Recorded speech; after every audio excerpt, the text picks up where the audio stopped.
Hutch Baby Productions. She'd been my best friend ever since we were 9. I'd stare at her face and her hair, wishing she was mine. She didn't like me like that, and that was fine, because I was with her all the time. She'd ask for class notes from the day before, then kiss my cheek, but I wanted something more. I was trying to tell her, straight from my core,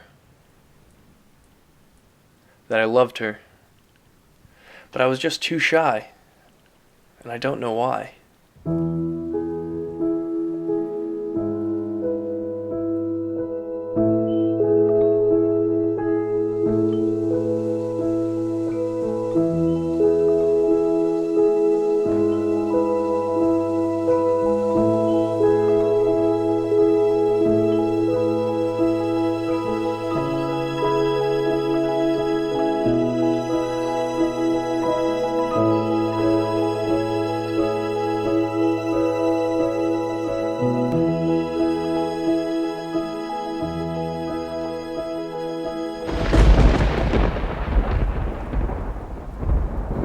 She was a dancer, and one who was graceful and pretty.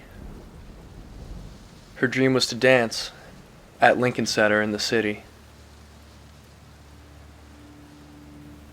Dedicated and hardworking, she wanted to succeed,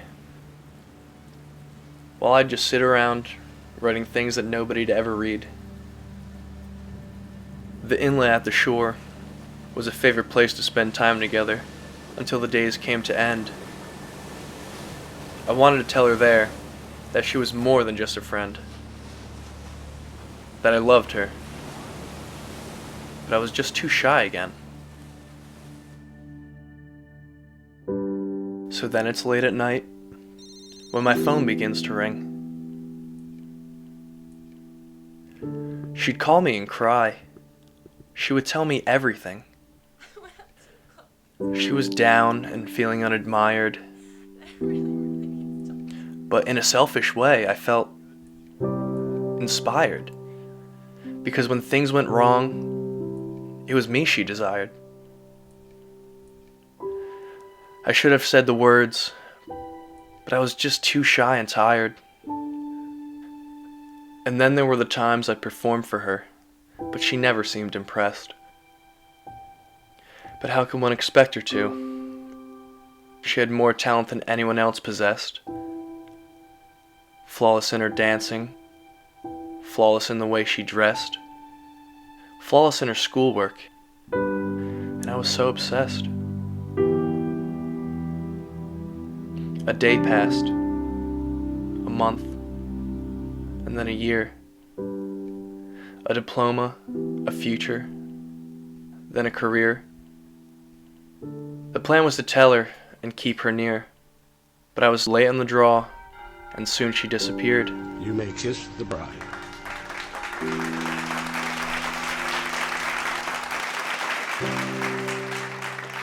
Every chance had escaped, all the times I held dear.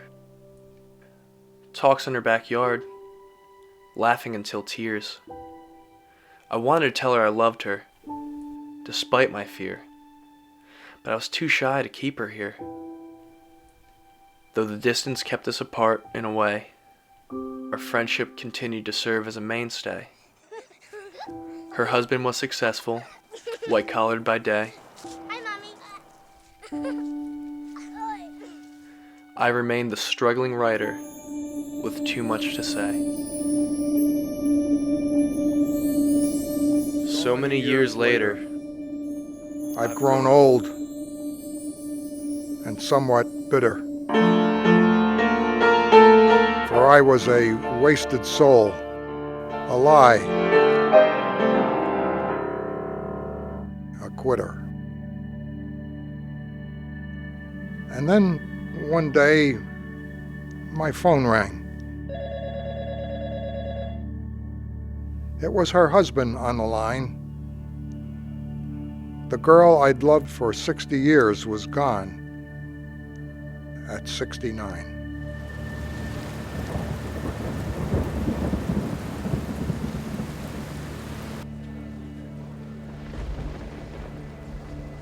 now paying respects to the girl I'd loved eternal, with feelings unshared and kept internal. Until her husband offered me her high school journal.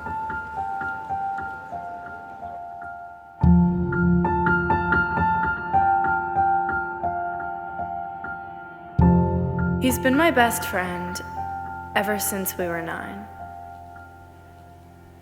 I stare at him every day, wishing he was mine.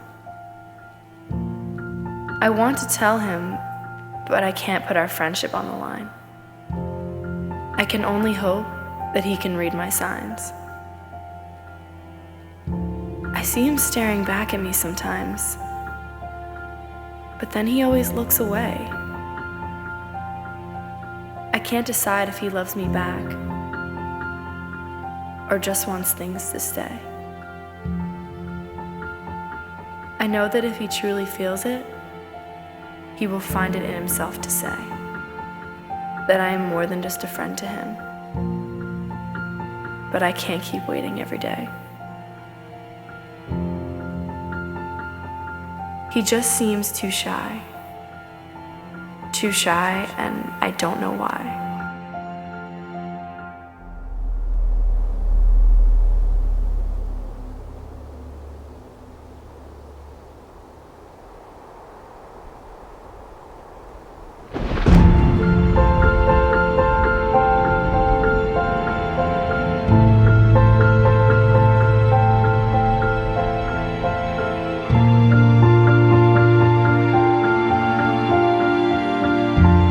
That's not how the story really ends.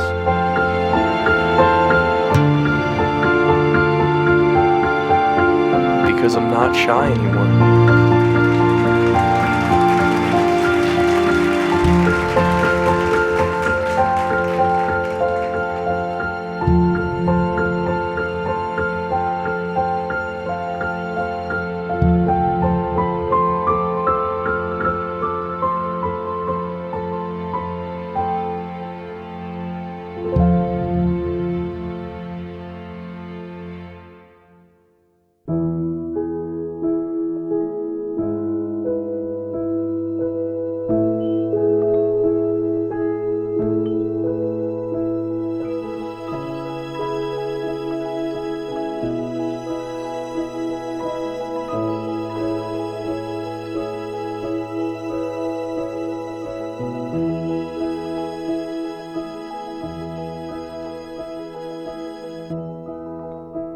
Hodge Baby Productions.